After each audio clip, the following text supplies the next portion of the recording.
Good afternoon. Today is Friday, the 23rd of May, 2025. We're a little bit after 1 o'clock. Welcome to UK Column News.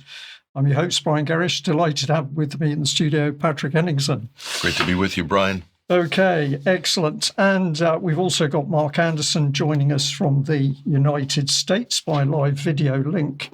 Now, we've got an interesting mix of news for you today because we're going to be having a look at what seems to me at least to be the rush towards deeper war with the Russians. And of course, Britain and the BBC at the lead of that charge. We're going to be having a look at relations between, or what Americans are thinking about Israel. We're going to be having a look at Trump's comments in relation to South Africa. And we've also got an update on that mysterious political advisor that we mentioned on Monday, Charles Smith.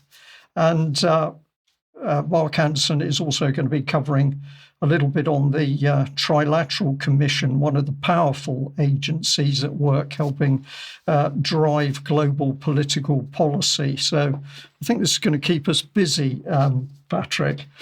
So let's kick off with how the BBC views the world. And here we've got their report, which was clearly delighted that the Germans are now putting troops into Lithuania. I'll just put a little banner over this. The German troops are to be sent permanently to Lithuania's eastern border. Now, if we just play this little video clip, we can have we can get a little bit of a feel for the pomp and ceremony about the Germans arriving back in Lithuania.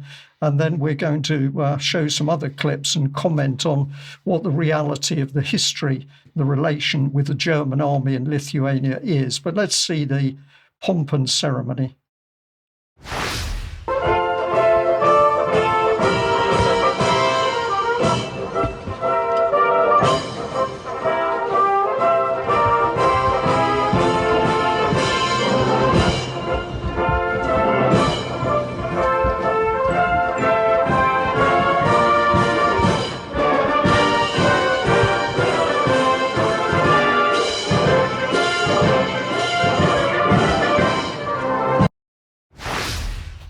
Well, Patrick, great music, uplifting as the military get onto the eastern flank of NATO. And to my mind, this is another provocation of the situation with Russia. Don't know whether you've any immediate reaction to seeing those happy troops on the ground and the cheerful music.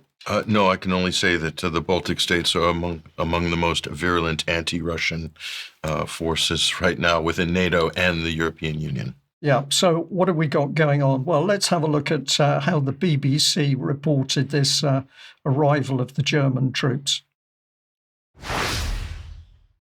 I'm on a German military plane heading to Lithuania because Lithuania is where Germany is in the process of setting up a brigade there in response to Russian aggression. And this is a big deal for Germany because it will be the first permanent foreign troop deployment it's done since World War II.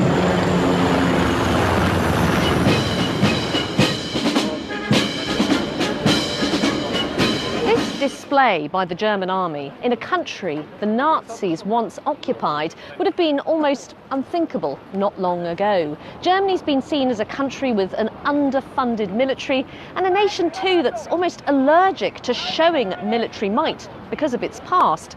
But now the German Chancellor Friedrich Merz says he wants Germany to have the strongest conventional army in Europe as a way of deterring future aggressors. Peace in Europe has been broken.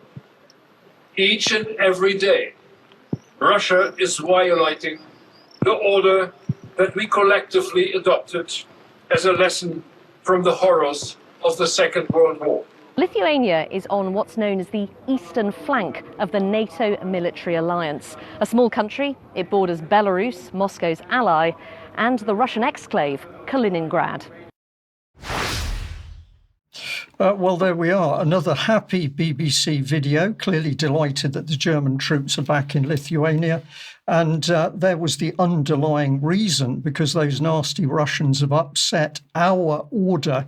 If you listen to what the Chancellor was saying there, the order that's been established by the West. Nobody can touch that. So the German troops now going overseas. This, in my mind, is a very, very dangerous escalation of the situation in Eastern Europe. But the BBC absolutely not concerned about it. Now, I've got another little video clip here about Lithuania. This is going back to the Nazis in Lithuania. If you want to, or you feel the need, look away, because there's some very, very upsetting images in this clip. But I think we need to put it on screen to understand why the average person in Western Europe should be very concerned about what Germany is now up to with the full support of UK and the European Union. Let's have a look at this little clip. Then, in the summer of 1941, the Germans invaded the Soviet Union and occupied Lithuania. Many of the local citizens collaborated with the Nazis, and within 6 months, 50,000 of the 70,000 Vilnius Jews were killed.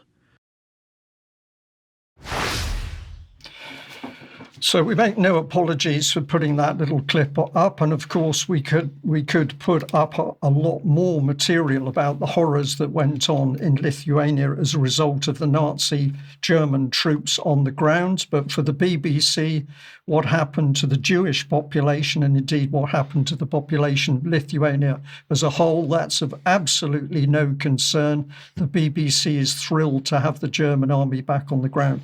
Patrick, as I put this section together, the arrogance and I run out of words really to describe the BBC and what's going on here. How can anybody be elated that we've got Germany now talking about building a substantial army and getting into Lithuania to ramp up the tension with the Russians? It's madness. Well, you say you've run out of words, Brian, but the BBC provided those words for you. Did you hear the reporter on the ground? She said, what was once unthinkable?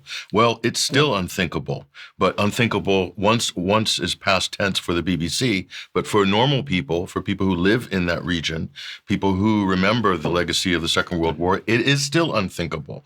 And Frederick Merz said that Russia has broken the peace in Europe. What did NATO do to Yugoslavia, by the way, in the 90s? Where does that come into that equation? Do you want to start with the bombing, or should we just... Well, how about 75 days of bombing Belgrade straight, and then partitioning countries and drawing borders? And then what about the Minsk peace process that was confirmed by the UN Security Council that Britain, France, and the other major powers all agreed to unanimously? They let that lapse intentionally. We have that on record. And what about NATO expansion? What about commitments made by previous governments in the U.S. and so forth not to expand eastward? Maybe NATO broke the peace in Europe. Is that a controversial statement? Well, it absolutely is a controversial statement, Patrick, because you're not allowed to say it. And although I've been a huge critic of Nigel Farage in many areas, when Nigel Farage talked about this publicly, he was vilified for daring to suggest that maybe NATO policy was wrong. And here we are now, the fighting hasn't stopped in Ukraine. We're ramping up the tension. BBC delighted those German troops are going overseas. But I'm going to encourage our viewers, if you really want to understand the horrors of German troops in Lithuania and other countries on the eastern flanks of the European Union, just simply look at some really excellent documentaries online. It's truly astonishing. Now, I just wanted... One last thing, Patrick. Brian. They didn't show in that last historical film you showed, which was excellent, but it left out something, Brian. You know what that was? The ending. How did it end for the Germans after Operation Bagration? It didn't end well for Germany, did it? A destroyed country and Europe. And Europe, and millions dead. You're absolutely right on that. Let me just add this, because this is the way that the UK is crowing about this very dangerous situation. I've put in this headline here: great news for UK. We're going to ramp up the war. We're going to build EU defence unification. This is something many people thought had gone away. But of course, it was Brexit without the exit. And now Germany is allowing the UK to build the gun barrels for this future war that these people are trying to create. What am I talking about? Well, first of all, I'm just going to bring in this. Look at the colours that are being used in order to report sanctions against Putin. This is like Nazi Germany, the stamp, the red and the black, and the Russians to be attacked. This is a report from, this is Defence HQ Twitter stream, where they're talking about the wonderful rise of the UK-EU security and defence partnership. A UK column warning and warning and warning about this over many years. And of course, it never went away. It's now broken surface. And here's the, beg your pardon, let's come through those again. Let's come to this, which a little bit of a technical issue here. See whether we can do this. Will it behave itself? No. I don't know why that is. The last of those slides is actually saying that the German company Rheinmetall is going to help little UK to build gun barrels. So no real jobs and expertise for British companies. We're going to use a German company in UK to build the gun barrels for this future war. Patrick, outrageous. Have we learned anything from the last 80 years? That's the fundamental question. Well, I'm going to say I have, but I'm not sure the BBC has at all. Yeah, with the royal we mean, right? Yes. Indeed. So whilst we've got the European rules-based international order ramping up war in Europe, we've got a distracting dialogue in America now with Trump? It's very distracting, but it's actually much more once you dig beneath the surface on this. This is a fascinating story. Donald Trump has really outdone himself, Brian. And you remember what he did to Zelensky at the end of February, where he invited him to the White House and really took him out publicly. And, to great applause from a lot of people, obviously. Zelensky, not a particularly popular character, but South Africa has had very friendly relations with the United States for a very long time, and they've always had good Republicans and Democrats, Brian. So what's changed in the last 12 months? Well, I would say propaganda, Patrick, but you take us through this segment. Well, so Cyril Ramaphosa was invited for a state visit to the Oval Office.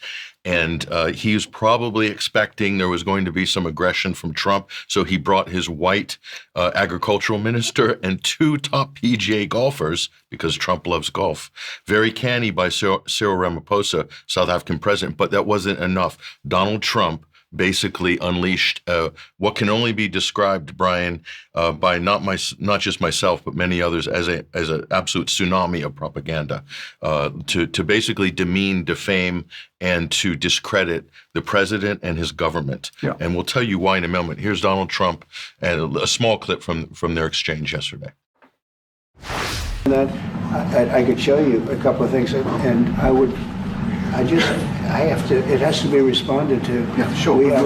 Let me see the articles, please, if you would. And turn the lights down. Turn the lights down, and just put this on. It's right behind you, Johan. There's nothing this parliament can do. With or without you, people are going to occupy land. We require no permission from you, from the president, from no one. A few days. Death of people. Death. Horrible death. So it's pretty incredible. He had a stack of internet articles. We can't see what they were. We found one of them by doing a zoom in on the screenshot, and it was from the American Thinker, and it was actually from a Congolese murder case of women in the Congo, right? Black African women. And he showed a clip, Brian, of this thing that a lot of people have seen on social media of white crosses along the road in South Africa. And Trump said this was a mass grave and there was a massacre.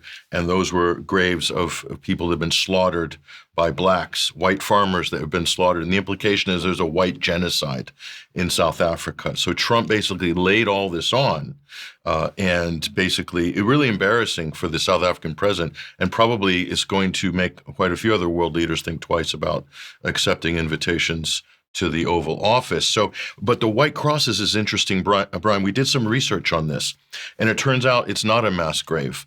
Those are crosses that have been put as a memorial to two white farmers, a couple that was killed. The memorial was set up by all the residents in 2020. Black and white residents came together to do a vigil, a giant display of unity. And Trump, Elon Musk, and the others have cynically twisted this into a propaganda exercise of division, stoking absolute race hate on an international level. Yeah. Here's a documentary showing the story of the crosses that Trump left out of his presentation with Ramaphosa. Here it is. So what happened to him, although he's white, we don't look at the color, we look at what we are doing. We are doing the same thing. We are all farmers. Next time it's going to be me. We're here this morning at Newcastle where last week there was a couple murdered just outside towards Normandein Way. So all the farmers and everyone interested in the cause has gathered together now, and we are going to be driving from Newcastle to Normandein to the farm where the couple was murdered, and fighting for the cause, for fighting for the farmers, fighting for equality, fighting against corruption. A local farmer and friend of the Raffertys, Rob Houghton, put up hundreds of crosses along the road leading to their farm almost overnight. 3,000 people climbed into 1,000 or so vehicles, tractors, buckies, sprayers, trucks, combis and cars. It took hours for the somber procession to pass the boulevard of crosses. So, Brian, Trump showed these images without any context to the South African president, put him on the spot in front of a world audience, and said that was a genocide mass grave. Can I make just come in to make another point there? Patrick, is when Trump was holding up the pages, another death, another death, another death. He could have done this during COVID. That's one thing I could say. But the second thing is he wasn't doing that during the attacks in Gaza. No, we weren't seeing, here's another 1,000, here's another 10,000. So the point that I think it's important for our audience to really think about is, why is there this sudden switch between massive death and carnage in Ukraine and Gaza to South Africa? So this is not belittling the people who've been killed in South Africa. We know there's some terrible things going on there, but why the massive switch in attention? This is the key issue. And I've got the explanation for that in a moment. But the other thing that Trump didn't mention, Brian, is more farmers in America have committed suicide from the banks doing predatory, land seizures and taking their properties away and making basically the farming industry impossible for small to medium-sized family-owned farms in America. The suicide rate is off the charts, and it dwarfs any murders of white farmers and black farmers in the whole of South Africa, and that's in the United States of America. Yeah. Where's Donald Trump for the American people? To me, this is switching. This is a massive attempt to switch worldviews from one area of the world to somewhere completely different. He doesn't want to point it back on America because that would destabilize his own position if he was to talk about these problems in America. But it's gaslighting on a geopolitical level. So not only was this a memorial that wasn't a mass grave, we did a little checking, Brian. We used Google Maps. We looked at the coordinates of where this was outside of Newcastle in South Africa. And we'll bring the image up on screen here. And obviously anybody can do this at home. Even Donald Trump's research team has access to Google Maps, I'm sure. So the memorial site, here's a shot, Brian. The crosses have been removed. This is a 2-year-old picture. So the crosses have been gone for 2 years from that memorial. But Donald Trump is showing it to the world as if it's a mass grave now. Yes. So it's not only is it not a mass grave, the crosses aren't even there anymore. So can he afford, I'm happy to provide research services for the White House. UK.com will do it for you when we'll do it for free because we have access to Google. So we feel very well equipped in that respect. But this is what it's all about. We'll go to the next image here, Brian. And Let's attempt to do this that. this is the controversial item here. South Africa rejects Trump's accusations on land seizures. So this is all about, from Trump's gaslighting anyway, the Land Appropriations Act, controversial, that was recently passed. What this was doing, and here's the irony again. The old act was a 1975 apartheid-era act, Brian, which had all kinds of very harsh apartheid government land expropriation clauses. What this did is put in due process. For the government has to go through a rigorous due process of applications and compensation for eminent domain. We have eminent domain laws in America. The government needs it for a highway or to do anything. Britain has it. The military uses it in all countries. South Africa now has updated that, and that has been twisted by Elon Musk, Marco Rubio, and Donald Trump to make it like this is a law to confiscate white land and pay no compensation. It's a total lie. I mean, we could go into the details of that legislation, which I've done on this program with Mike Robinson a couple of months ago. But that's the fact of it all. So again, more gaslighting. But we provided a full analysis on this up at 21stcenturywire.com. Just see the top story today: Trump's white genocide in South Africa, from fake news to orchestrated propaganda. So really good comparative analysis, shows all the crime data, the political system, how where all these fringe parties like Julius Malema, the guy who you heard his voice talking, who's actually had a number of court cases against him by the government of South Africa and so forth. But you have to go no further than AfriForum. The Afrikaans, one of their political representatives, was asked point blank in a big podcast in South Africa, is there a white genocide? Here's what he said. Everyone who's lost someone to murder, and especially gruesome murder, and in this context on a farm, whether they're an owner or a worker, I'd like to share my sympathies and condolences to anyone that you may know personally, and that maybe some of your colleagues may know personally. In the discussion of some of these matters, and it's very important that we discuss them, we need to always raise the importance of the human element. And then also, on behalf of AfriForum, are you saying white genocide does not exist in South Africa, whether farm murders or otherwise? There's not a white genocide going on in South Africa, and AfriForum doesn't claim that there is one. So it's not just me talking, I'm talking as a representative of AfriForum. Okay. That is not the reality in South Africa, and we've never said it is. A lot of questions to be asked, Patrick, on this, and we want to look the audience in the eye and say we know that we've got viewers and listeners in South Africa. We know there's huge problems in that country, but at the moment there's something very sinister going on over the top of what's happening on a national level. So, where did this all come from, Brian? How did this come to the fore? How did this reach the White House level? It started with Elon Musk, and it's also then was picked up by Marco Rubio. Both Marco Rubio and Elon Musk are very much in the capture zone of the Israeli lobby. They tweet pretty much the same things all the time, along with other top Israeli accounts, along with Tommy Robinson. There's pretty much a carbon copy of all how they tweet at the same time on all of these issues. So there's clearly campaigns going on. But why would you attack South Africa? Why? What did South Africa do in the last 2 years?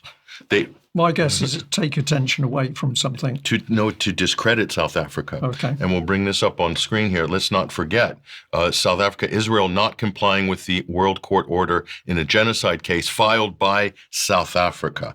So there is basically a campaign, an effort to discredit the government of South Africa, to create the idea of a genocide in South Africa while diminishing an actual genocide happening in Gaza. So these two things are absolutely politically linked, and we'll bring this up on stage, just further proof. Israel asking the U.S. Congress to putting pressure on Congress to get South Africa to drop the ICJ genocide case, and also to curtail aid to South Africa. So Israel in the lobby are very much involved in attacking the country of South Africa. That's where this is coming from. Anybody can see it with a modicum of basic research. And just to add a little bit of substance to this, one of the main spokespersons here on the white genocide campaign in America is a man named Ernst Roetz, and he is heavily promoted by the Daily Wire here. Ben Shapiro, Jordan Peterson, they fly him over to the United States. A lot of money is being spent to bring these people campaigning and promoting the idea of a white genocide in South Africa across certain podcasts, mainly the Daily Wire and other very pro-Israel and pro-Zionist lobby media outlets. Because, again, this is part of a political PR exercise, a propaganda campaign. It's pretty clear. And they come over to raise funds for NGOs in America. So America's backing, listen to this, Brian, America's backing NGOs in foreign countries to help destabilize a government. Isn't that what Trump and everyone have accused the left of doing with USAID? And then they're weaponizing crime, basic crime in a country and putting a race theme on it, which is exactly what the left did with George Floyd. That's what Ben Shapiro and these people made their career off of calling out the quote radical left, the woke left, for doing exactly this, instrumentalizing what's a crime and then turning into a race war, basically. We called it race hustling back in the old days. And the irony is they do all this whilst calling themselves the rules-based international order, as if they sit on a platform of high moral standards. So everything George Soros it does, Brian, the right is now doing as well, but for different issues, but the mechanisms are exactly the same. Yeah. And that's the point. Thank you. Well, what an excellent point to bring in Mark Anderson. Mark, welcome to, sorry, you got one more to cover? Or? No, I was going to introduce this, but we'll bring in Mark and then I'll go to that. But let's bring you on the screen, Mark, and just fascinating how all of this has been coming together and the information that we've got for today's UK column news, because you've been having a look at what the American opinion of Israel is, but what you had to add to that, Patrick. Before we get to that, and Mark does have some very compelling data to share with us, but Mike, have you noticed, Brian, in the last 2 weeks, the narrative has shifted. Mainstream media outlets, European leaders are basically saying it's a genocide in Gaza after being completely silent about it for the last 19, 20 months. Have you noticed this? It's a sea change. It's a major pivot. And here's Jonathan Cook, an amazing journalist here, and he's saying, ignore Starmer's theatrics. Gaza's trail of blood leads straight to his door. Why has this narrative come? Let's take a look at what Jonathan Cook says. He said the establishment media's narrative had to shift first so that the sudden outpouring of moral and political concern at Gaza's suffering from the British Prime Minister Keir Starmer, French President Emmanuel Macron, Canadian Prime Minister Mark Carney, after more than a year and a half of indifference, did not appear so abrupt or too strange. And he goes on. And he says they are acting as if some corner has been turned in Israel's genocide. But genocides don't have corners; they just progress relentlessly until stopped. And he finally concludes: the media and politicians are carefully managing any cognitive dissonance for their public. So they're basically what Jonathan Cook is saying, Brian, is they are setting up a reconfiguration of the narrative, a reframing exercise is happening right now. Right. What is it going to lead to? Is this an attack on Iran? Is this to somehow marginalize Bibi Netanyahu and move him off the stage to be replaced by another Israeli leader, thus diminishing the responsibility of the state of Israel and putting it all on Netanyahu? That we'll wait and see what's going to happen in the next couple of weeks, but it is happening. There is a concerted campaign, an effort, a coordinated, rapid response effort happening. Right.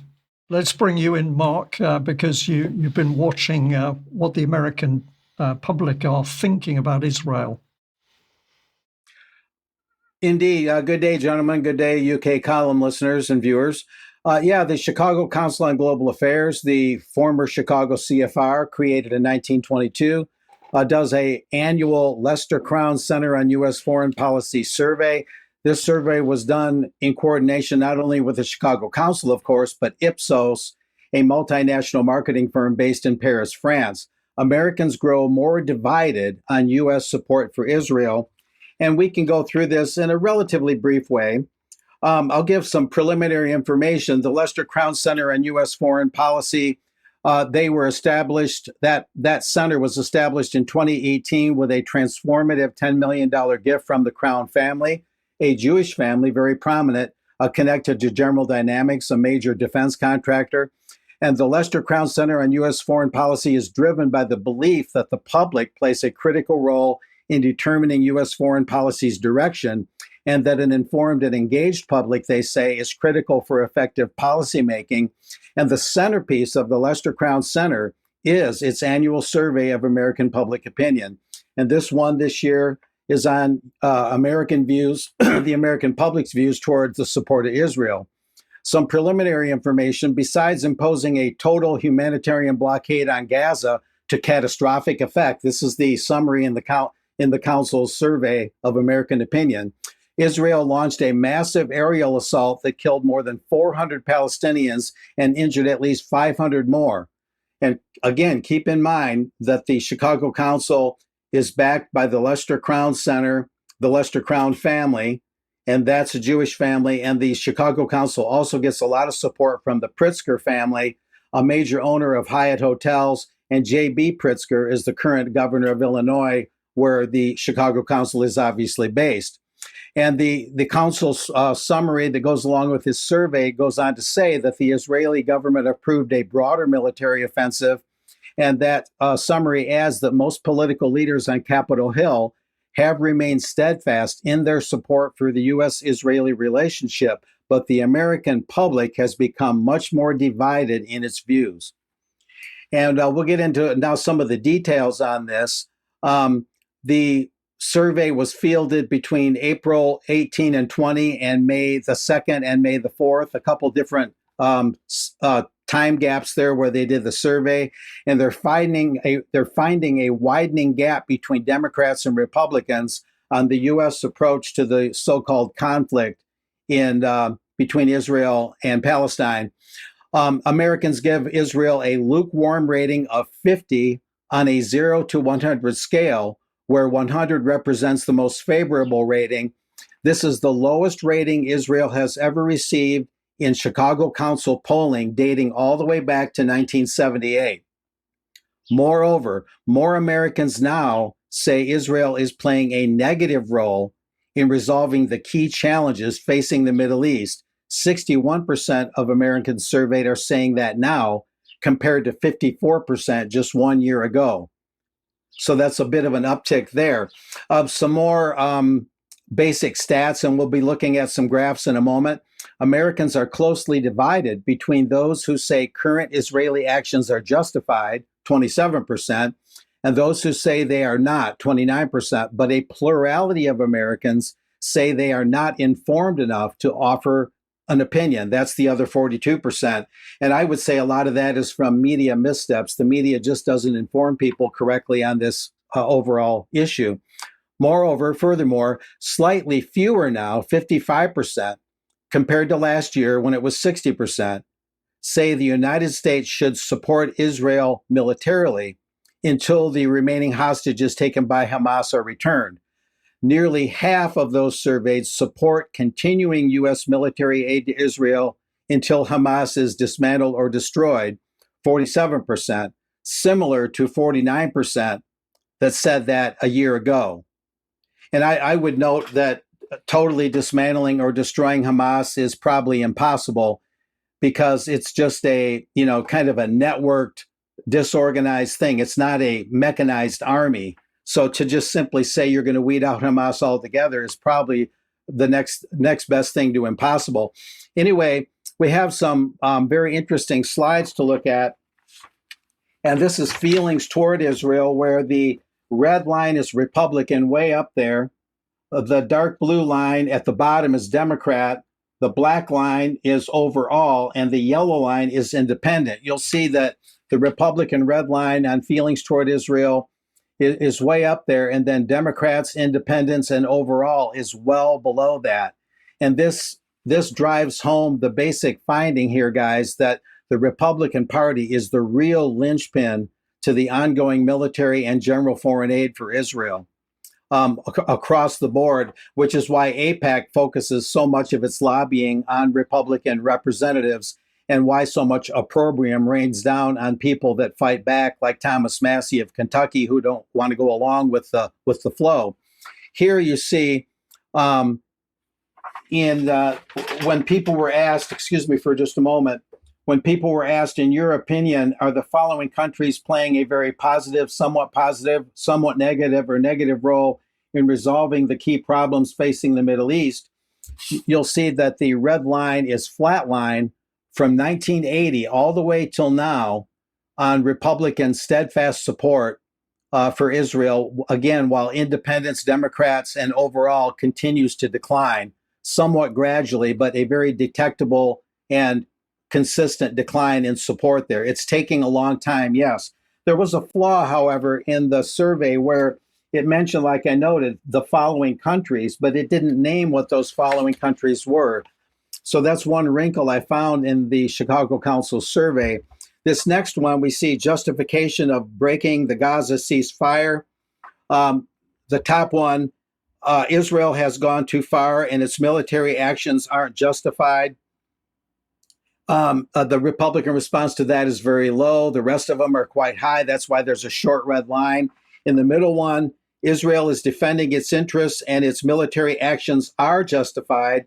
Therefore, you see in the middle one, the Republican red line is way to the right, extending well beyond the Democrats, the independents, and the overall response.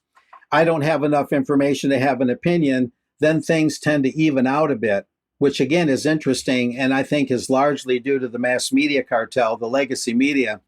Now we'll move on to the next one and go through these fairly breezily.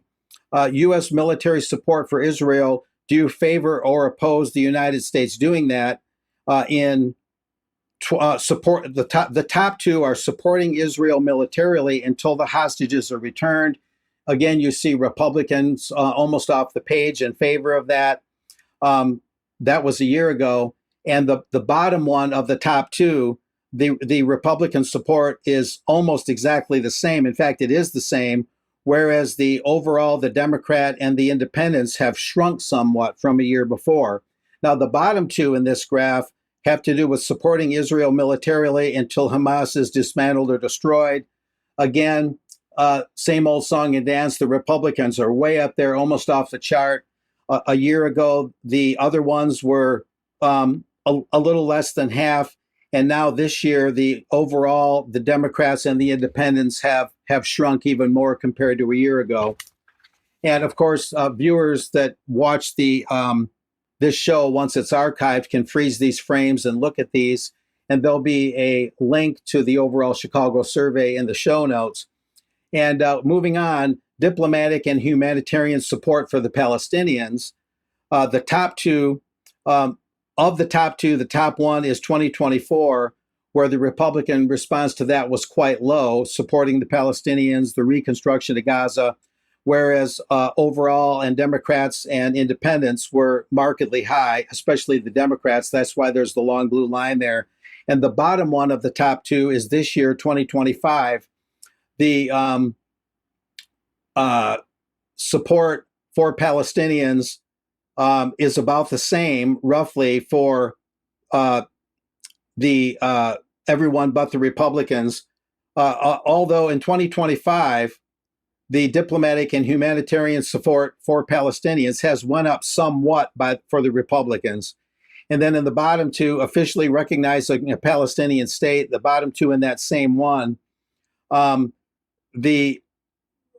Republicans were 33% against that in 2024, and they're even more opposed to it now. Whereas, again, the support among anyone other than Republicans has remained quite strong for officially recognizing Palestine. Again, that has shrunk among Republicans from last year, but it has stayed the same or grown for all the other parties that were questioned. And there's a couple more. I won't take a lot of time with this. The U.S. side in the Middle East. In the Middle East conflict, do you think the U.S. should take Israel's side, take the Palestinian side, or take neither side? You've got the not taking either side is apparently the top one of those surveyed. Taking the Palestinian side is, I believe, the bottom one. And then the one in the middle is not taking either side. So some of the color coding is a little confusing on that. At any rate, that's basically the sum and substance of it, guys. It's a fairly complex survey, but overall, what it boils down to is the Republican Party is the mainstay in keeping this support going, and it shows the consequences, in my opinion, of not allowing more independents to get on ballots to be elected to public office, and that's a major reason why the two dominant parties have went to such lengths to control ballot access and to keep people with more independent opinions out of public office, and to keep the Republicans in command of the so-called conservative culture. And that has had some good consequences on domestic issues. But when it comes to this, it's been the real cement keeping everything together, keeping everything in place for supporting the state of Israel at all costs. So back to you guys on this. Thank you very much for that report. Fascinating to see these statistics. And this is really something to help people think about public opinion, real public opinion about events taking place in the world. Just need to correct you on the last slide, if we can pop that one up on screen. So the top line from 2002 to 2025, which is light blue, that is support for taking the Palestinian side up at 58. The darker blue line below it, which is taking Israel's side, is pegged at 28. So 58 for Palestine, 28 for Israel.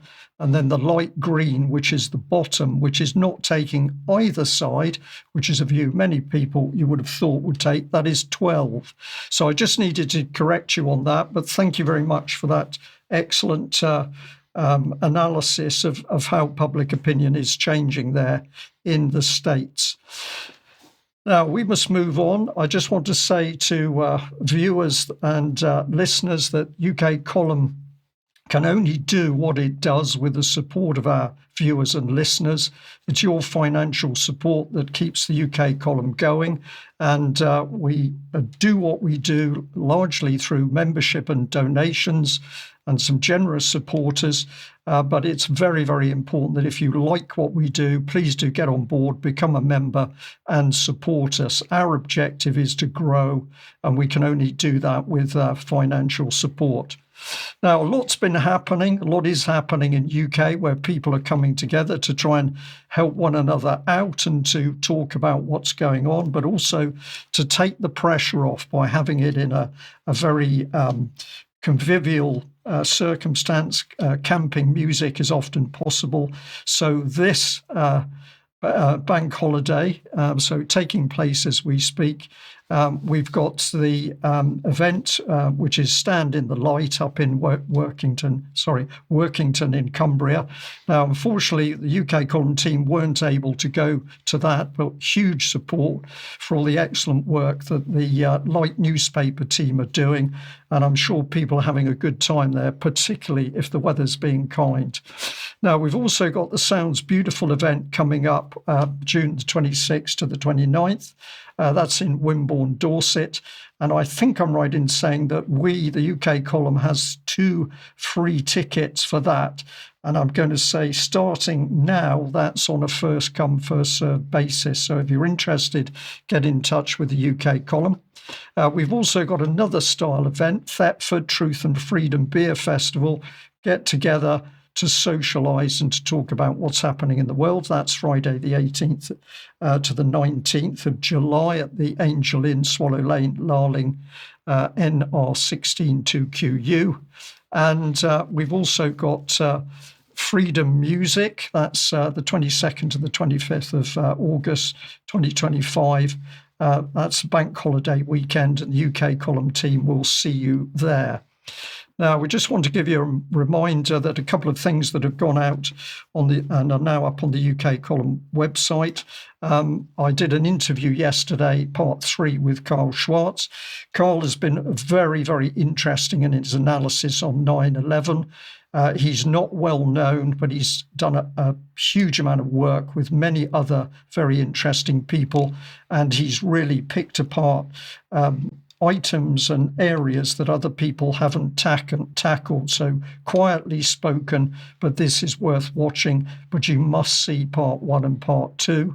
And then I'm also going to say tonight at 7 o'clock, Germ Warfare will be having some friendly banter with Mike Robinson and Charles Mallet from UK Column.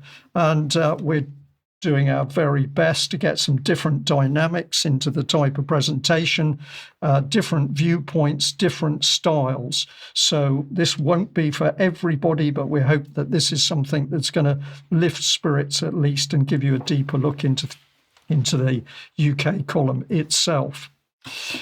Where do we go from that? Well, I just want to focus attention back on Keir Starmer for a few moments. Over the last couple of my UK Column news, I've been talking about this man, obviously trying to drag us back into the EU, but also military unification with the EU. We raised some questions about why these Ukrainian individuals knew him and were targeting. So they're Ukrainians. Surely we are friends with Ukraine. One appears to be labelled as a rent boy. Not quite sure what that means. But we also said on the side, we've got the UK military simply executing people by means of drone strikes in Aleppo. But this was the key point that I raised, that we had to go to the Jerusalem Post and Middle East media in order to find out what the UK was really up to. This was the Jerusalem Post talking about a meeting of a political advisor, Charles Smith, with the Syrian Defence Ministry. It was also reported here at the Media Line, trusted Mideast news, but it wasn't reported in UK media. So we started to ask questions about what was going on, and we were particularly interested in what the UK public wasn't being told.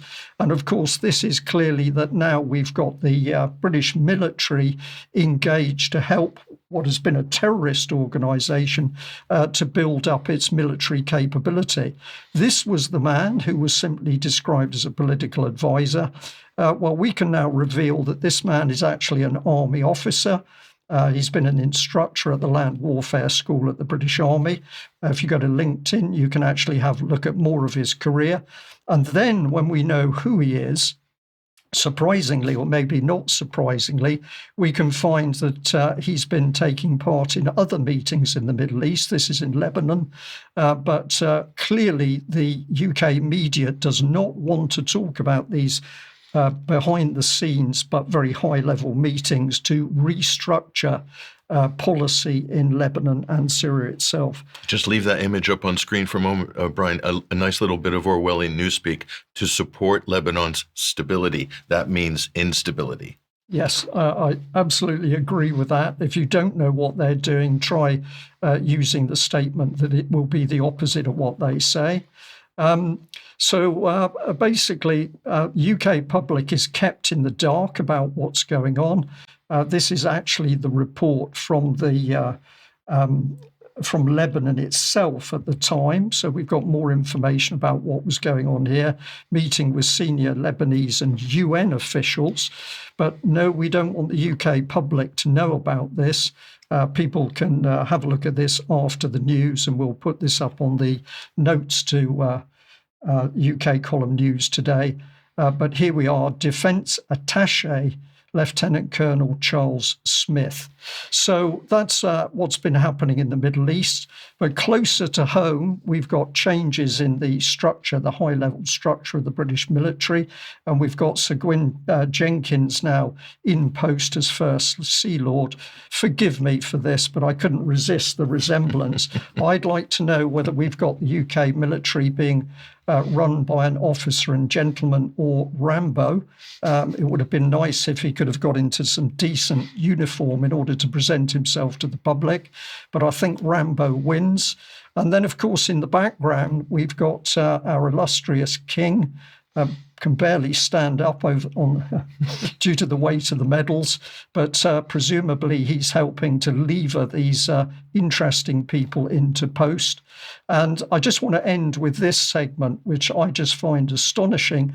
Of course, recently we had Sir Ben Key stepping down, apparently, as the boss of the armed forces. And in the Telegraph report, he's quoted as saying, "I am unhappy with the state of the Navy." But of course, the Sun went for the jugular and said, "Navy shock. Head of Royal Navy suspended over, quote, secret affair with subordinate as married dad of 3 faces misconduct probe." Now, notice that the junior officer, who I believe is female, but I don't know that for certain, she's not named, even though as an officer she was also breaking the rules, and silence on that. But there was the man breaking his own rules in having a relationship with a junior female officer. Let's have a look at this video clip where a young lady was in great distress due to some really unpleasant sexual bullying on board a submarine. In this report from Sky's Sajid Chowdhury contains explicit descriptions of sexual harassment. That I sort of woke up to was like a bit of a fumble that was going on as an officer senior to myself was trying to get into my bed and kissing me. 2 years after this interview with Sky News, the Ministry of Defence is making changes. Sophie Brooke, a former submariner, told us sexual harassment, assault and misogyny was commonplace in the Royal Navy's submarine service. I'd said a number of times to various people, I'd rather be dead than going on this patrol. Today, the MOD admitted a problem. It said a report into Sophie's claims marks an inflection point for the Royal Navy. My initial reaction is I am appreciative of the full and unreserved apology that the First Sea Lord has given me. That means a lot to have had that, both verbally and in a written letter, an acknowledgement of everything that had happened. And yeah, just I think relief that it's finally come to an end. That's the investigation. But Sophie says the impact of her experience inside the Navy's submarines doesn't go away. I was punched in the kidneys while I was on the periscope. I had someone licked my ear while I was again on the periscope. And then I had the same person also put their penis in my pocket whilst I was doing my job. Today, the head of the Royal Navy issued an apology.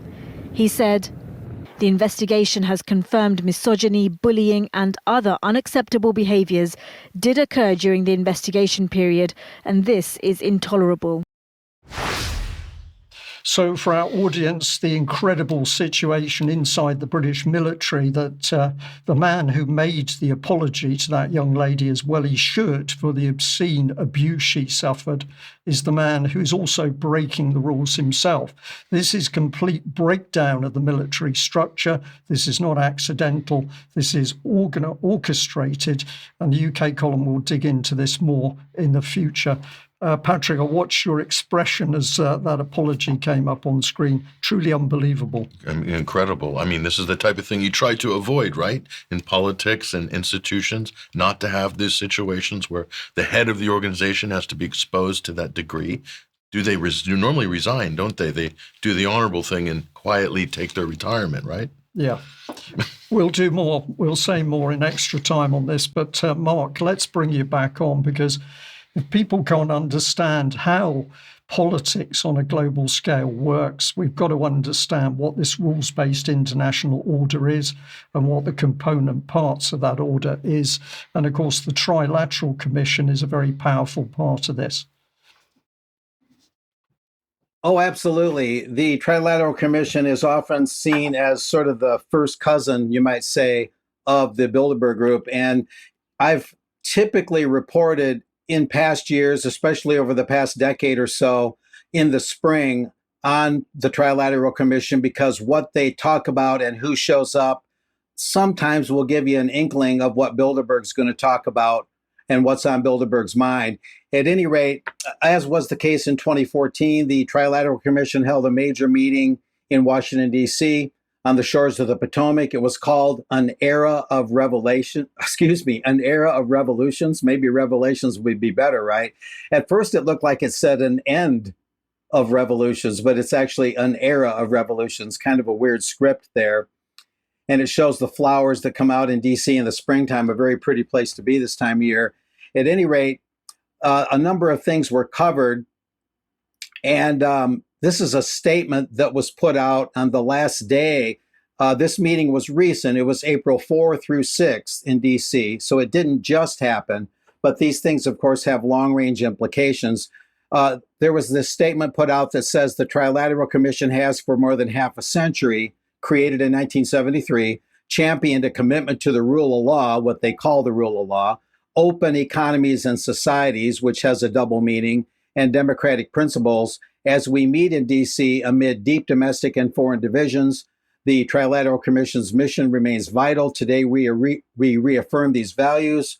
Founded in 73 by David Rockefeller, the major banker, also Bilderberg, the Trilateral Commission brings together senior policymakers, business leaders, and top thinkers, just like Bilderberg, from across North America, Europe, and they have an Asian component in the Trilateral Commission that tends not to be there for Bilderberg. The members discuss issues that are common to democracies in those three regions. And we'll move on. There's a little more detail that they shared through their publications. The Trilateral Commission is notably more open about their meetings than Bilderberg, both beforehand and afterwards. I'll mention that too. At our global meeting, the one that happened in early April, we bring together a wide range of stakeholders, including members of the Trump administration who were there, but I can only track down two, by the way.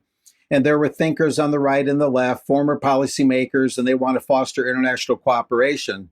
The founding statement of the Trilateral Commission, just to give a little more foundation to those who aren't familiar with it, says Japan, Western Europe, and North America, in view of their great weight in the world economy, bear a special responsibility for developing effective international cooperation for themselves and the rest of the world. And the major goal of the Trilateral Commission, no matter what the details are, is the renewal and maintenance of the rules-based international system that's to be shouldered by all trilateral members.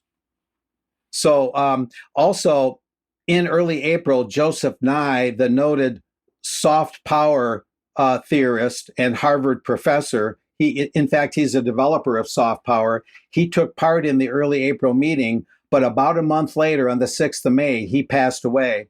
And there's a letter here that viewers can look at in more detail, but it was written by Megan O'Sullivan, the chairman of the North American part of the Trilateral Commission.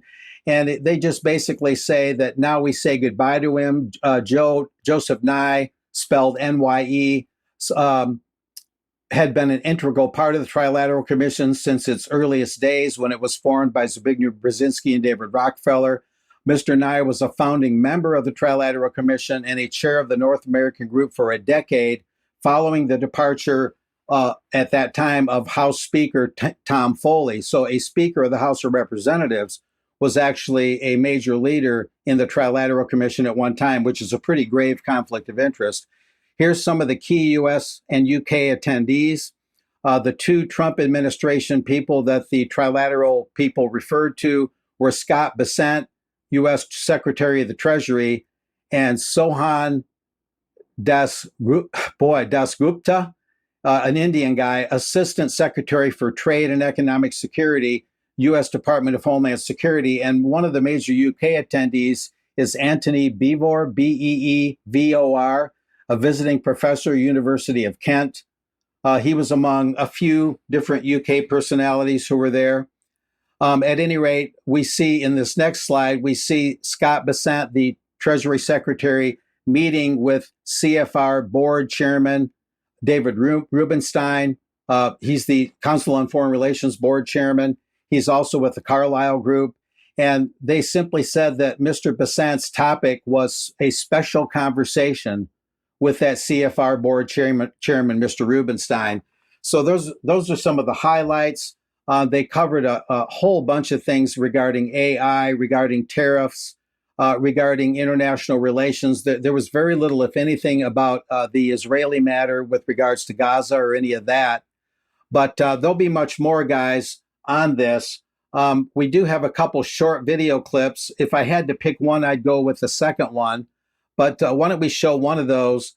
This is Edward Luce, that's showing him there. He's with the Financial Times. He wrote a book on the Trilateral Commission co-founder Zbigniew Brzezinski. The book is simply called Zbig. Brzezinski, of course, was a major U.S. strategist. He died in 2017, as did David Rockefeller that same year.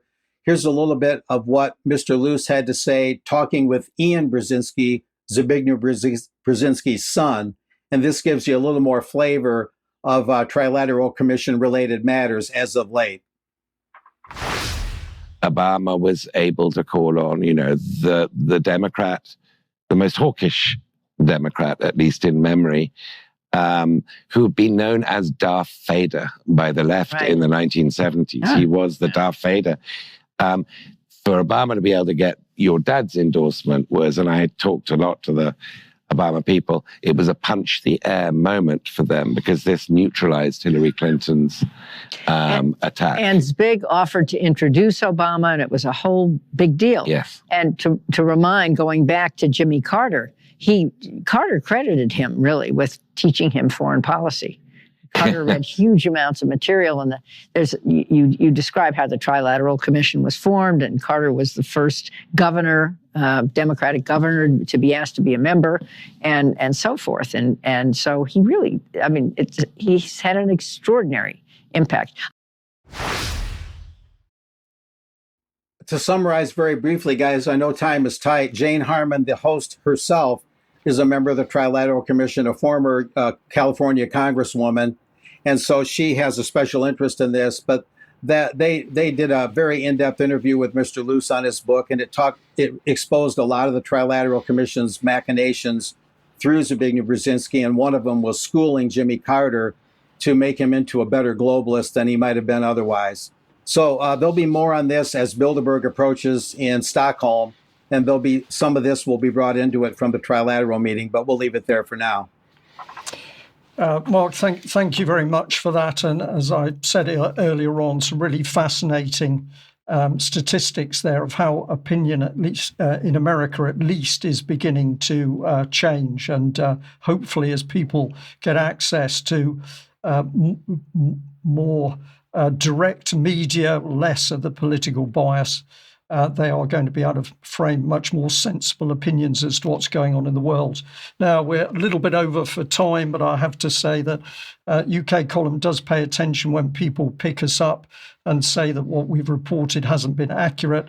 But to bring a little bit of black humour into this end of today's news, the subject was, but it's black, sorry, it's back to black love song with Zelensky. And I just pointed out that the Italian Prime Minister switched to black when she met Zelensky in black, and they made a lovely couple, Zelensky looking very happy at his conquest. So we put this back. It's become controversy, apparently, and I was challenged, and we had a very interesting exchange about this because we mentioned Amy Winehouse, which is back to black, but our viewer said, surely you're thinking of AC/DC, which is back in black. So we just want to end saying we do pay attention to what you say, but sometimes we do get it right. And it's great to see that at least the subject of music has brought something a little bit lighter to the fore. Which do you prefer, Brian? Amy Winehouse or AC/DC? Well, I've got to say that a while back I started to look at a little bit of information about Amy Winehouse and her career and her background, and I do like some of her music. I think I prefer more than AC/DC, but I'm the age I am, so maybe that's unfair criticism. We must end there. Huge thank you to everybody who's joined us today for today's news. We will have a UK column extra in a few minutes. And of course, if you're a member of UK column, you can join in that. We're having a much more relaxed discussion on major events in the world and other things. Today, we also have a guest with us, and that is Mark Playne from Not On The Beeb. So he is another journalist. And Mark has been doing some really good work. He's produced a book where he's challenging AI. We'll be talking about that. But he's also going to be telling us about his experiences in Spain when the power went off. So if you're a member, come and join us for UK Column Extra. If you're not a member, think about signing up with us. Because your support will help us do more of these things. We must end there. We're a bit over time. Thank you very much for joining us. Bye-bye.